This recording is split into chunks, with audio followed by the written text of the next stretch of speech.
grates on the window so the bears. He said it's not for humans. It's so the bears don't come and break the windows out and go inside. That's how many bears are actually around here. Wow. B&F stands for what again? Burp and fart.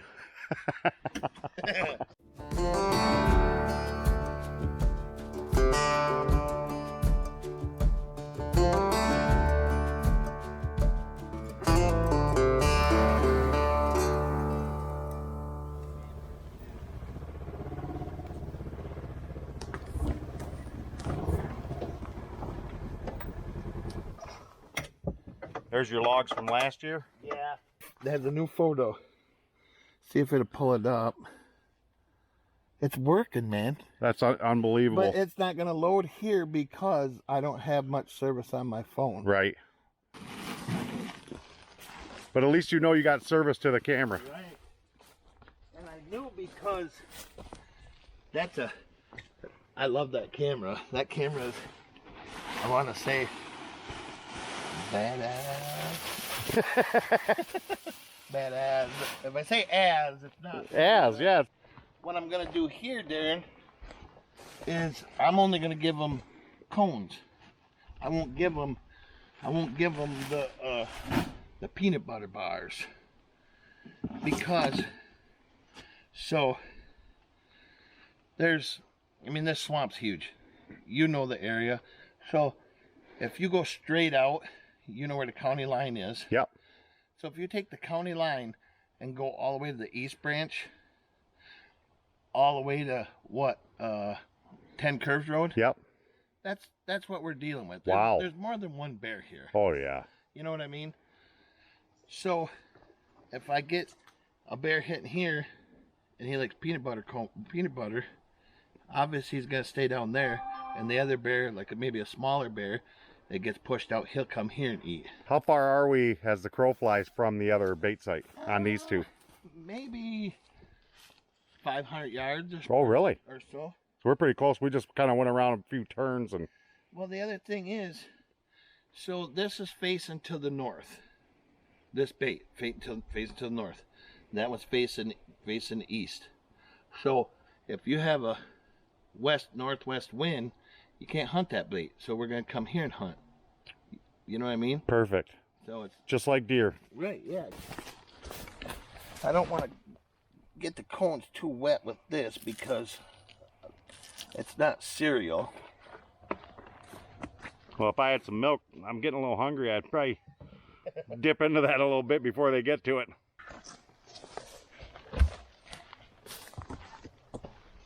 So as far as vanilla versus that anise oil there? Yep.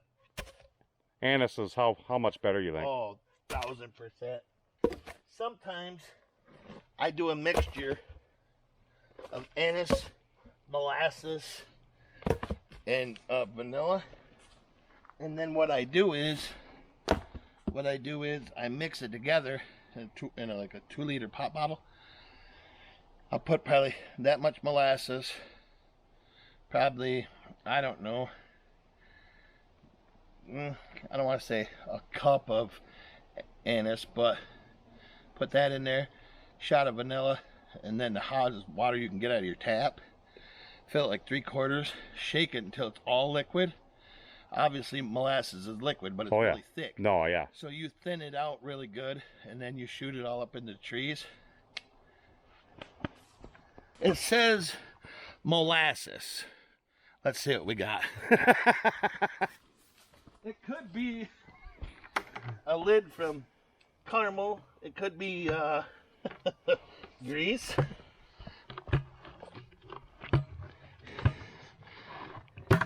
Ta-da! Huh. Oh, and it smells. Oh, that smells good.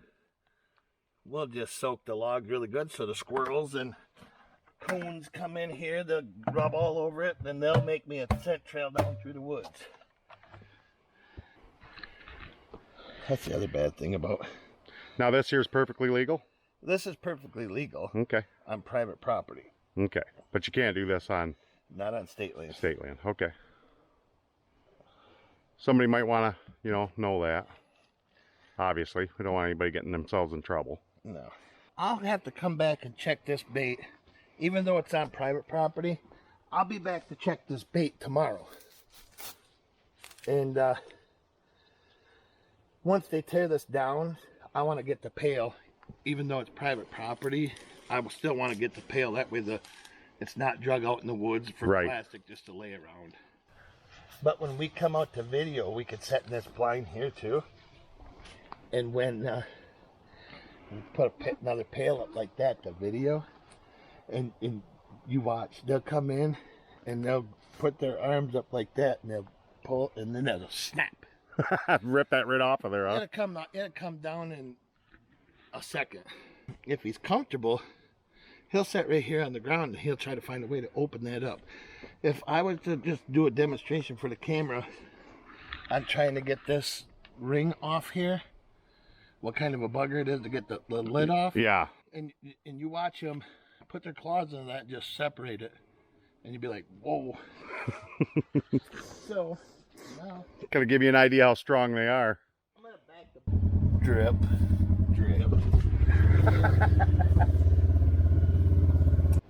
All right, so we just dropped our first bait. Johnny, how long do you think it'll take before something hits it? I have to say, if it ain't within today, and by tomorrow we should be, being that they've been baited for so many years back here, we probably waiting for the bike sound of the side-by-side, and it could be this afternoon, really. But we got the camera out.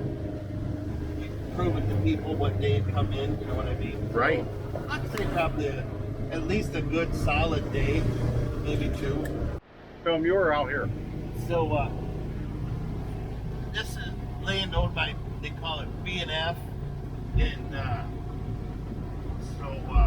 they let me hunt here every year because they don't like the bears around. It tears up their apple trees and everything. So I always thought that Frank Holberton was the F, and so one day I said, Frank, I realized it's the B&F, so is it Bill and Frank or Brian and Frank? And he starts laughing and he's like, John, he goes, it's the Burp and Fart Club. So here's their cabin.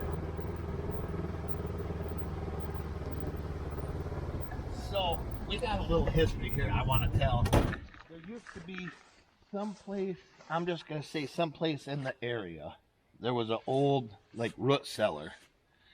And how, of course Frank didn't, but whoever acquired this land come back here and they're looking at the property and an old root cellar. And they went over there, and here the guy that had owned the property or took care of the property was dead in the root cellar. No. That, it must have been winter time, I think, is what they were saying. So nobody could get back here. And then in the springtime, I don't know if he climbed down in there, fell, or back in them days, they probably didn't, have the stuff they have nowadays to tell how you passed, or right. I mean, so nobody knows if he froze to death or had a heart attack or. They have no idea. No, it was just. And when did all that happen? Oh, it had to have been in the 50s, probably. Wow. 50s or 60s.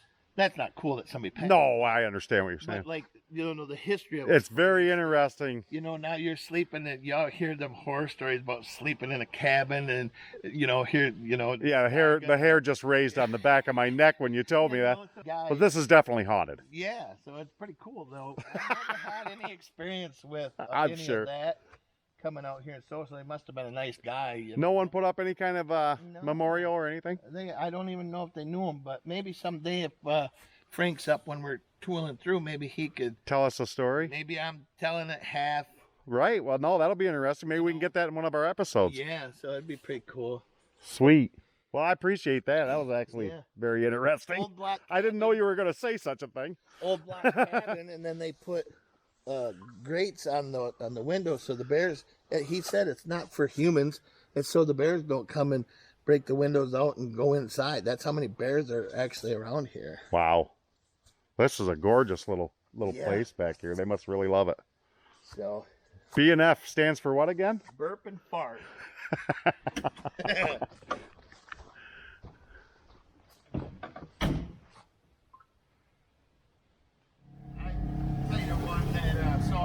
my dad in 2018, and so I had a hunter come last year, him and his dad, and he was sitting in a ladder stand, and he came in. He goes, "Hey, do you think that I can put a pop-up out there?" I'm like, "Yeah, go ahead."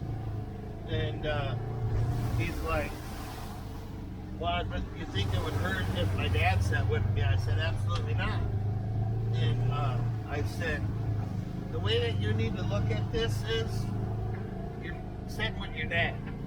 If you don't get a bear, who cares? You got to spend time with your dad in the woods." And